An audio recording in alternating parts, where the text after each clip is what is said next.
Now that we understand progressive web apps, I just wanted to add a few closing thoughts. Progressive web apps have a great goal in mind.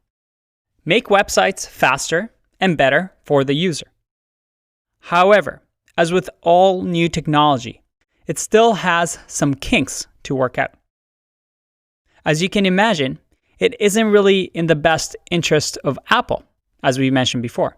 That's why Safari support is really slow right now for progressive web apps. It'll improve over time, but you have to be careful between the browsers what works and what doesn't when building a progressive web apps.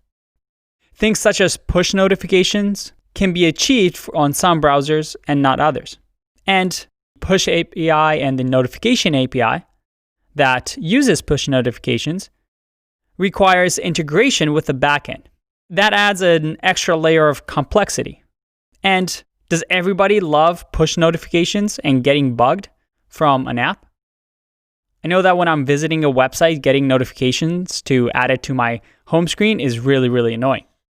Did you actually ever download an add to home screen notification? Companies like Twitter and Tinder use progressive web apps, and companies like Lyft are really trying to make their progressive web apps as similar as possible to their native apps, which is always a good sign. With these sort of technologies, be careful not to just get caught up in the hype. Every situation is different, and depending on your project goals, you may or may not benefit from progressive web apps. As always, decide if the effort is worth the benefit.